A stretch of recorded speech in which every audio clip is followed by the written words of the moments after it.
Well, if it's their pleasure, why not? So are you going to look? Yes. Anong gusto niyang malaman sa akin? They're investigating yung extradition.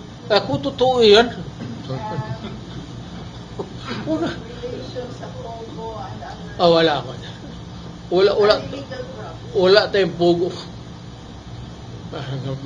Kaya nga namamatay yung mga tao dito dahil dyan sa illegal drugs. Pogo, that is, we are too far away from that. Hindi mo ka alam maglaro ng Pogo? Alam mo maglaro ng Pogo? So you're going to appear, Mayor, Sa Congress? Well, if they will invite me, I just hope that they would ask educated questions. How do you feel, Mayor, na yung mga pulis natin like Karma, De Leon, and other PNP, kinigisa, ngayon contempt sila mukhang hindi makaka-Christmas with their family dahil... They will have court and legally. Iko-consulta ko sa mga abogado. I would leave it to the lawyers to hindi ako practicing lawyer. So I would not know the dynamics of what are the rules now. All that I can do is to provide them with lawyers. Tutulong talaga ako sa police pati military. Lalo na in the performance of their duty, itataya ko pati ang sarili kong reputasyon. Any comment about the Congress? You've been a congressman, Mayor. Tapos ngayon, ang Congress mukhang naging investigating body, mas masahol pa sa NBI at contempt ng kanilang mga resource person. Ang suggestion ko nga, i-abolish na ng NBI, pati police, sila na lang. That's my suggestion, you tell them. Sir Mayor, ang sabi ni Inday, may Duterte tatakbo ng senador. Sino kaya? Paulo, Basti, or you? Not me. Hindi ko na kaya sa... Basti siguro? Ganun ba? I really do not know. Hindi kami nag-uusap eh. Inisita nila, Mayor. Truth to tell, we have yet to sit down at this very late filing na of what we would like things to happen sa aming political life. Ako, I'm ready to retire. Hindi naman ako sa marunong, but maybe the desire to be senator, mayor, or nandyan, but ang problema, ang katawan, ang hindi na.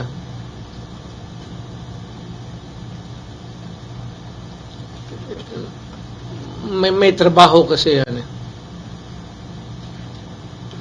And if it would entail or require me to travel a lot, physical movement, mukhang hindi ko lang. May ano kasi ako, may imbalance. Kasi yung pera ko sa right pocket, pati sa left, hindi it's not even. Wala na ang pera eh. Kaya baka tatakbo ako, totoo. Mayor, sino pang dadagdag sa PDP line-up for senators? Sa totoo talaga, frankly, wala pa akong, hindi ko pa na, I have yet to read the list na nag-file ng ano nila, candidates. Hindi ko alam sino yung nagtuloy, sino hindi. Kuya Mayor, kung sa'y debate sa usa ka famous nga Rodrigo Duterte nga aniyang apo na nakaroon sa politika. Si Rodrigo Duterte nag-file na sa iyang COC for councilor how about Kapitan Omar Duterte? Will he file for congressman in the 2nd district of Davao? Gusto man siguro nila ilatanan, ihatag na lang nila. Give it to them. You know, ito at wala itong ano. Do you know the reason why? It's because we come from a political family. Even in the now, post-war, basahin ninyo, i-google nyo ninyo, nandyan yan eh. Post-war, right after, ang tatay ko naging mayor na ng Danao, which is a city now. Hindi talaga nawala sa politika. Pagdating dito, he served for a few years as a secretary to the board or provincial secretary, they call it. Then politics again. Sa kanya. So, political family kami. I am not surprised even if I do not want them to, kasi magulo, hindi naman walang kwenta. Pangit naman pakinggan, pero merong trabaho mas maganda pa dyan sa magiging politiko. Hindi ka naman magnegosyo ka, magyayaman ka. Ngayon, kung pasok ka ng politika, magnakaw ka talaga. To assure you of a comfortable and luxurious retirement. Kung hindi ka marunong magnakaw, I think that at one time sa buhay mo as a politician, you better stop and think of going into a more profitable or productive life. Hindi ka makaasa dyan sa sweldo. Kailangan ka magnakaw. Ngayon, kung hindi ka marunong magnakaw, paano mo nakawin? You have to falsify, you have to ghost project. Hindi natin kaya yan. Kasayang naman ang iniwan ng tatay ko na ito naabutan pa man ni John Ledesma. Kasayang naman yung legacy ng tatay ko tapos sisirain mo lang ng gano'n. I mean, makinabang pa siguro ang next generation, mga apo ko. President, Mayor, would you like to comment?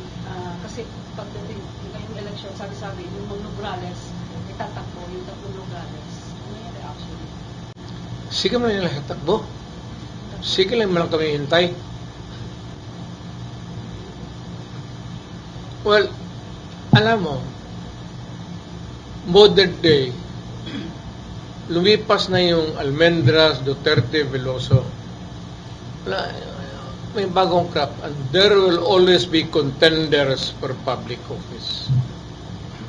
You should not begrudge the Nograleses if they also want the distinct honor of being their public office, congressman, mayor, or what else. We do not have the monopoly of ambition and desire. Kagaya ko, kasi tatay ko pa. At hindi yan nag-umpisa dito sa Davao. Sa Danao pa nga. Right after the war, siya na yung nag-umpisa ng mayor. Tapos pagpunta niya dito. Parang continuity of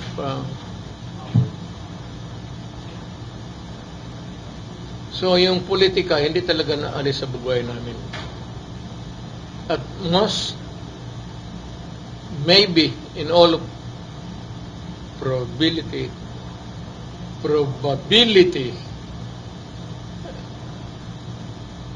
mukatay pa na sa among mga apo.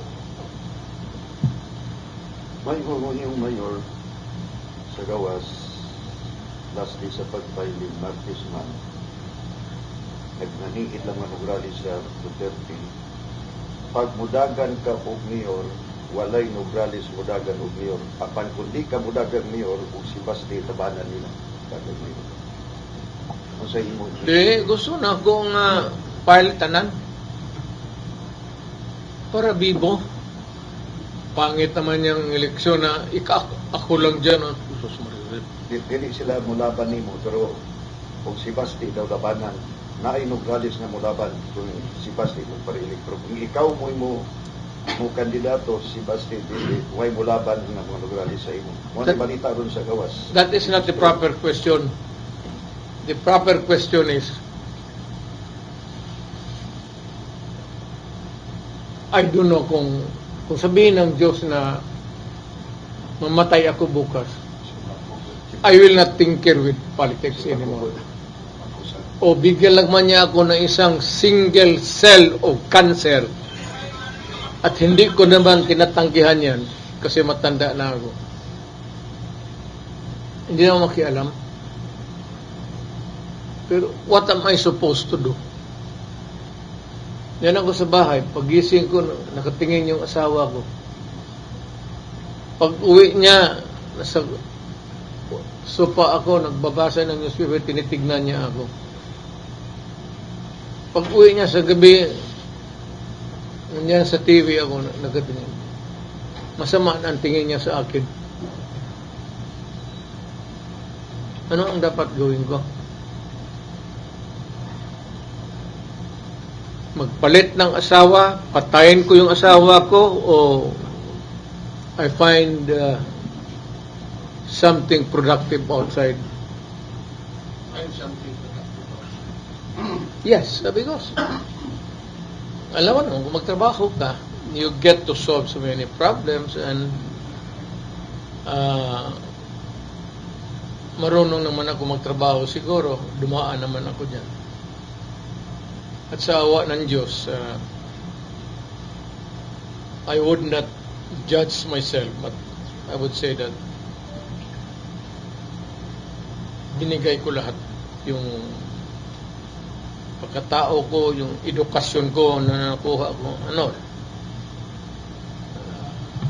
I was able to make use of my being a law practitioner, then being a prosecutor, then being a congressman.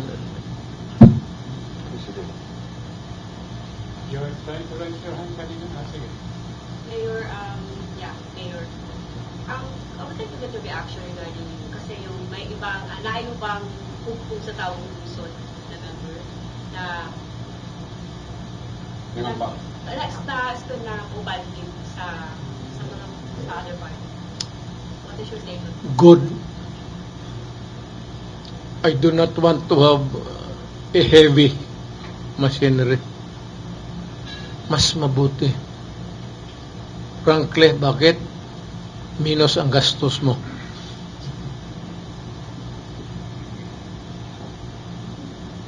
Hindi ko naman sinasabihin na wala silang pera.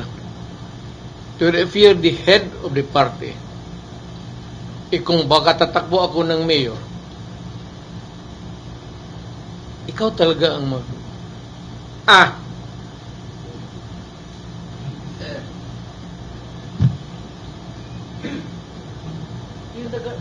mas mabuti sabihin mo sa kanila na ang request ko, my earnest request, is lumipat na sila para makamura ako. Total, nandyan sila o hindi, manalo man ako. So, anong silbi nila sa akin? Na? Pabalik ta rin na. Anong silbi nila sa akin?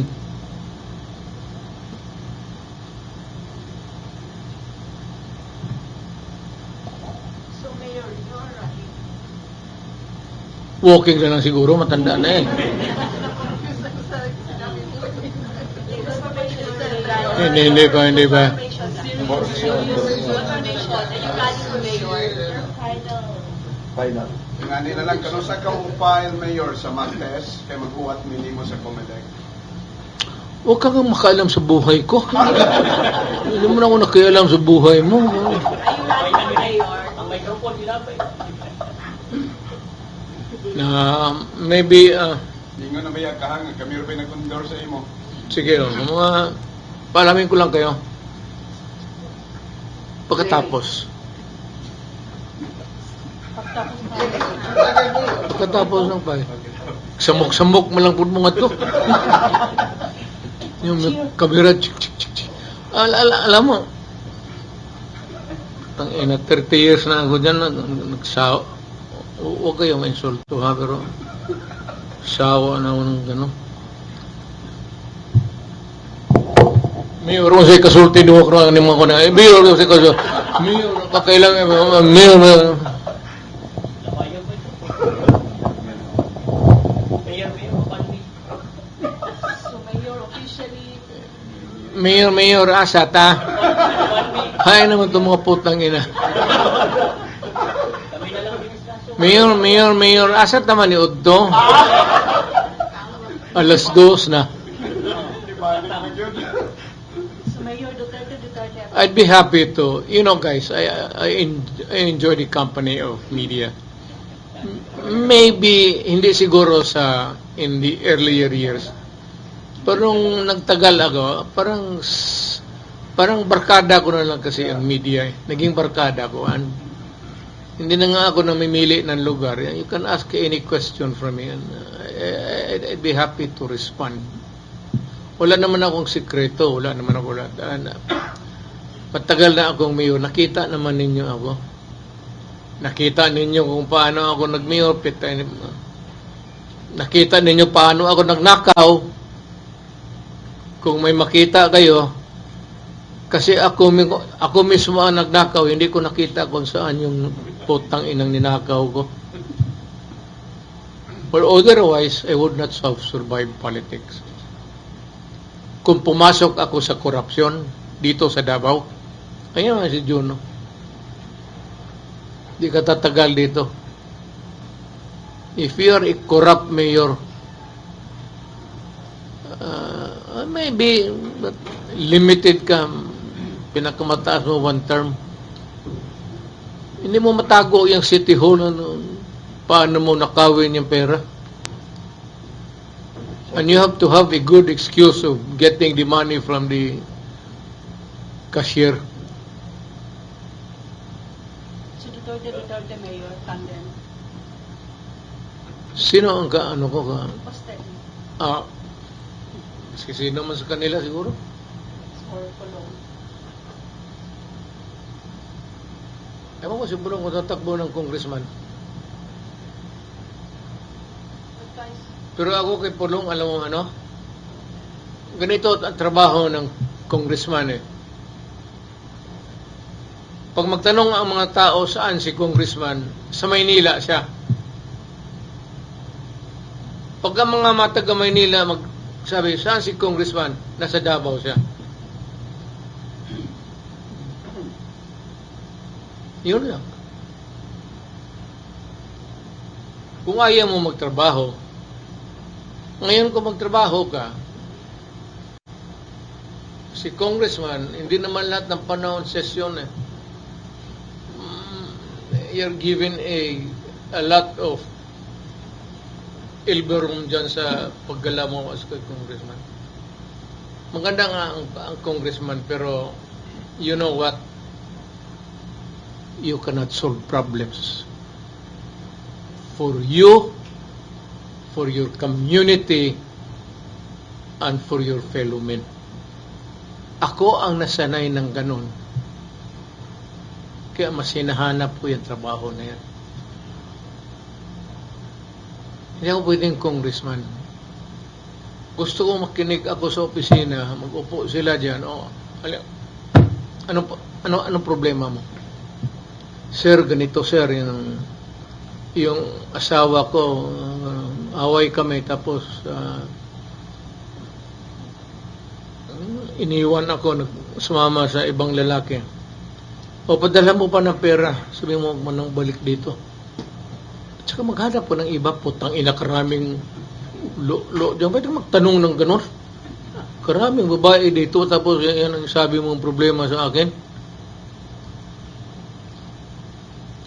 Hindi yan problema. Huwag kang magsumbong sa akin na iniwan ka ng asawa mo. Putang ina, dapat nga mag-blow out ka dito. Dalhan mo ko ng lechon. Ayaw mo pa yan. May bago ka na naman. Yung sa media, maganda. Maganda yung... Sadya ba yung ano mo, o natural? O, pinabutas mo lang siguro yung ano. Mayor, announce si VP Sara that you'll be running for Senator and also Mayor Baste and Pumpulo. Ang totoo talaga niyan, we have yet to sit down. Kailan ba deadline? Tuesday. 20, no? January 20? Tuesday, Mayor, ang filing. That's the beauty of cellphone. Basig nakahiga ka sa kama mo, sige kaglugod sa buga ni mo, istorya mo, politika mo, sabay nagana ni mo. Cellphone eh. Hindi mo kailangan, total, hindi man kami magkalaban sa politika. Dito, gusto ka dito ka, o dito ako. Dito ka, dito ako. O dito ako, dito ka. Parang kayo mag-usap, Mayor. Sabi naman bukas. Muna yung problema. Ikaw na lang arrange. Hindi kong makontak na yung telepono nila. Alam mo yung, kung mo lang sabihin sa kanila, yung mga gago na sumasagot ng ano, sige ring. Ako kanina, I've been calling Baste since this morning. Totoo, sabihin mo sa kanya. Gusto ata niya kalabanin ako sa politika, okay lang. Mayor, emotionally, yung mga tao na trusted ni mo ba nagkaroon ng investigan sa Quadcom, sabi yung feelings ni mo. Walang mayari niyan. Pero emotionally ba? Wala ka nang kasakitan? Wala. Sanay man ako dyan sa ano. Dumaan rin ako sa Congress. Dumaan ako pagka-prosecutor. Pati yung mga yan, dumaan sa akin nung fiscal pa ako. Anong advice mo sa kanila, Mayor? Yeah. Ako, pagkayang police, military, mali o tama sila, pag maghingi sila ng tulong, tutulungan ko. I am talking as a lawyer. Kasi malapit ako sa military pati police. And I still believe until now that without yung binigay na suporta ng military pati police dito sa akin sa Davao, I could not have succeeded in transforming Davao to what it is now. A beautiful city. Dito patayan doon, patayan doon, patayan dito. Ngayon, nung na-mayor ako, nag-usap kami lahat. Bakit ba tayo ang mamatay? Di patayin mo sila lahat. Gobyerno ako eh. So yung mga NPA, they don't have no business asking me bakit ganun ang ano ko. Nasa gobyerno ako. Yung mga gangster dyan, mga sindikato na masakir, ay putang ina, gobyerno ako. At kung tatakbo ako ng mayor, same. At this early, sabihin ko na, lumayo na kayo ngayon na. Kung may mga droga ka, maghanap ka na ng ibang lugar, Kalaki naman ng Pilipinas, mamili ka, Cebu, Manila, doon kayo. Huwag kayo sa Davao kasi kung ako ang mamayor, mamamatay talaga kayo. Yun ang sinabi ko noong mayor ako. Hindi sila naniniwala. Ay sabi, extrajudicial killing. Putang ina, wag na natin pag-usapan yung sinabi ko sa inyo, huwag gawin dito. Ayaw ko ng droga, ayaw ko ng kidnapping. Hayaan mo ang Davao na mag-bloom sa sarili niya. Na walang problema ang tao dito. Hindi ko kay laking Davao ako eh. Dumating ako dito, nakakarang ba? So do not fuck with me. This is my city and I want it a peaceful city. At hindi naman ako nakikialam sa tao dito. I just want a peaceful city. Kaya kung mamayor ako, umalis na kayo kaagad. Kasi pag inabutan ko kayo, patayan talaga tayo. Pati yung human rights, sabihin ko na ngayon. Kayong dapat yung human rights, i-contact na nila yung kung sino itong mga ulol na to. Kasi mamamatay talaga yan. Ayaw ko masira ang mga anak natin. Ayaw ko masira yung syudad ko. Ayaw ko na putang inang droga. Punta ka dito, magnegosyo ka. Kung wala, maghanap tayo. Hanapan kita ng paraan paano ako makatulong.